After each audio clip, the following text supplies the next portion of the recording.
course it's on for Arsenal. They're 3 points behind Liverpool, who have games in hand as things stand, but who play tomorrow, as did Chelsea.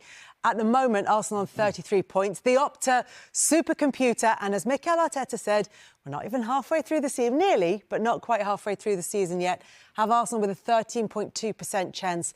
And even though they're behind Chelsea, they have a better chance of lifting the Premier League trophy come the end of the season than Chelsea do. Well, what do you think, Paul? What needs to happen for Arsenal to do it? Well, that 5.8% needs to be bigger. Whatever happens, that does need to be bigger. That's ridiculous. Arsenal need consistency. They need consistency. You know, as Mikel Arteta said, they've drawn their last two games. Drawing at home to Everton, you know, the chances they had, they've got to win them games. They've got to be more ruthless. They've got to put these teams away, you know. So being consistent, but they're right in there. You know, I'm one of them. It's to forget the two games in hand. You know, if I was Liverpool, I'd forget about the two games in hand. You just want to keep on playing. You know, you don't want to keep on playing and go, right, we've got one game in hand if we, you know, just in case, because that comes around. And before that comes around, you need that just to be 1 point behind or just go level. So for me, I look at the league like it is now. Arsenal, they're in it. They're in it. But I'd definitely be having Chelsea at more than 5.8%. Yeah, I agree with that. Is the difference because Arsenal have been sort of inconsistent across the season, whereas Chelsea didn't start maybe as well as Arsenal did, but they've improved as the season has gone on. Is that the difference? Well, the thing with Chelsea is they've got no distractions. They are not in Europe. They've got another team for European football. They're not in the Carabao Cup. Well, they're in Europe, but not in the Champions League. They've got another team. Cole Palmer doesn't play another it, team. does Cole he? Palmer, Yeah. none of them playing it, hardly. You know, I was there on Thursday night. Cucurella played. He's probably the only one who plays at Everton this weekend. So they've got an unbelievable squad. They haven't got two-legged Carabao Cup games in January and February. You know, we just see the Arsenal fixtures and you're like, the Newcastle probably would be a little bit happy. Chelsea are in this 100%. But Arsenal are probably 13 and Chelsea are 5 because they haven't been in this position. No. But Arsenal as well, Paul, I think, where they've been the team that's been caught and been chased by Manchester City. Now, we look where Man City are in 6th. You've got to rule them out of the equation. 3 teams with a relative inexperience of winning titles because of what over the last few years, that is. Obviously, Liverpool won one under Jurgen Klopp. But they're going to work on the basis that Liverpool will drop points. It's not going to be a Manchester City where they're going to go 15, 16 games unbeaten. That's going to be so hard to do. So Arsenal have to be... And the Opta computer just will be looking at previous results as well. So because Chelsea have improved so much, they won't have the history of results that they'll be looking at when they look at Arsenal's Absolutely, and Liverpool, results. of course, they're the team right now that's in great form, but we all know how quickly form can disappear. You know, they've actually been brilliant because they've done it with a few injuries as well. But what Liverpool have got that I think Arsenal still need, and if they can do it in January, I think they'll give them even more chance, is that they can bring, and when everybody's fit, and I'm talking about Jota and players like that, so many people that can come off the bench to make a difference, make an impact. Arsenal are just short in that area. I think, and I'm not saying that Jesus is going to be interesting in how they sort of utilise him in games. He's got a big part to play. But I still think they need another striker or another forward player, someone that can come in off the wide just to add some goals and a bit of experience to what they need, a bit of just to bolster that forward and that forward line. Because at times it does feel like if Saka's going to be out for however long, have they got someone that can fill that void? So I think they may be short of just 1 or 2 players still. And Paul, you talked about the importance of what comes next in terms of the fixtures, because they've got Champions League and they've got games to come up in the Carabao Cup as well. They've got FA Cup ties in there.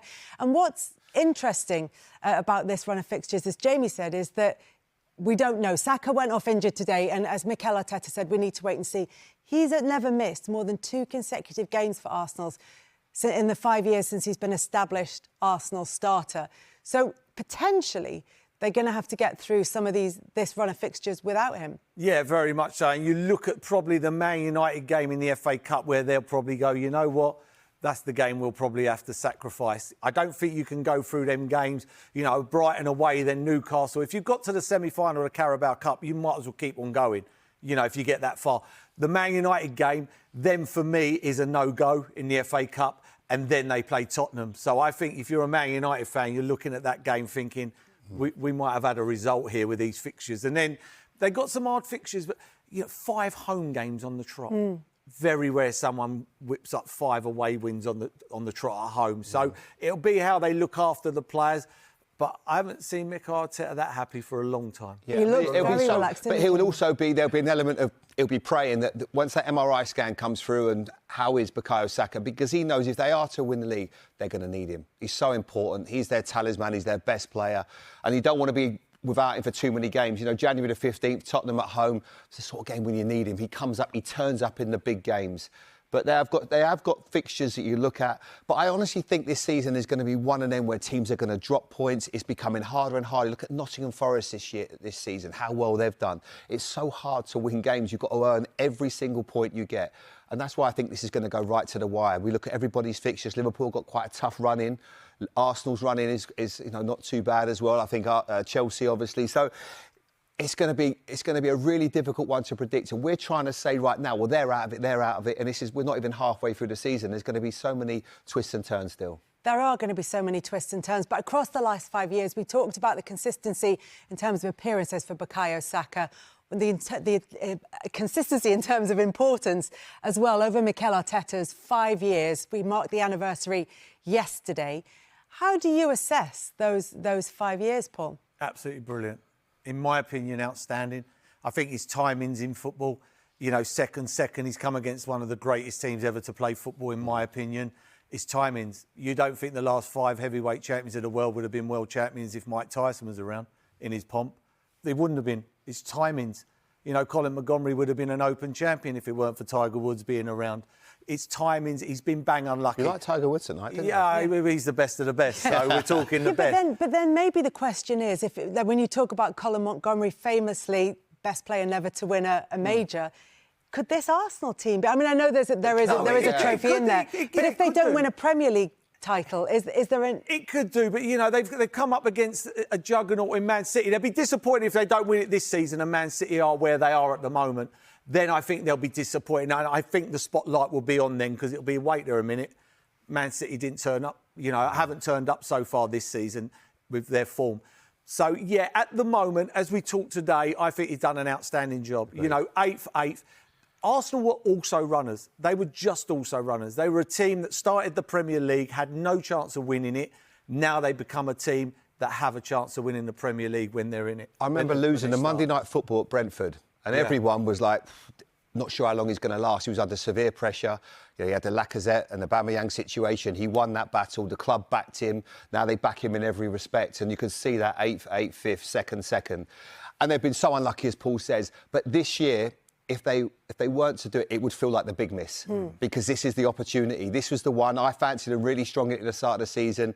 I think at times they've got in their own way with a little bit of ill discipline, getting men sent off at the wrong times. A couple of injuries have missed. So I just wonder if you can say that about sometimes the end of the season when they've been up against Manchester City, because at the end of each season there's been that little run of games. It was only a couple last season, maybe a little bit longer the season before, where it felt like it just went away for them. It was that one game, is that the question mark you would point to them? Against Aston Villa. We were doing the game. We were doing the game.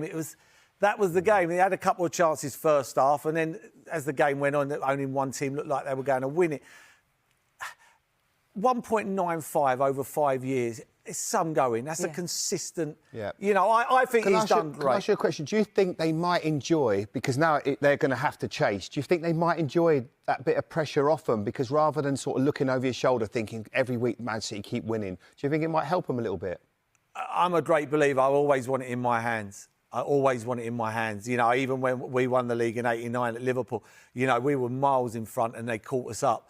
But I'd always rather be in front. I got to sit there now tomorrow. You got to sit there and, if you're an Arsenal fan, and go, I hope Chelsea and Liverpool get beat. And if they don't, it's another game goes by. And for me, I know Jamie's saying there's going to be a lot of twists and turns, but there might not be. This Liverpool team at the moment have done nothing wrong, and if they go to Tottenham and win at Tottenham, you think there's another game gone, and they soon go. And the gulf in this league now is getting bigger, in my opinion. I think the lesser teams are there to be beaten. I don't see them beating Liverpool. So if Liverpool can stay consistent with the bottom 12 or 13 teams in the Premier League, I think it's going to be Liverpool hard. have been extraordinary. Yeah. We'll be talking about them tomorrow. But what Slot's gone in there and done straight away and got the team playing in the fashion they have. You know, it's been extraordinary, but you just never know. You know, especially with Tottenham as their next opponent. well, that's going to be like tomorrow's going to be.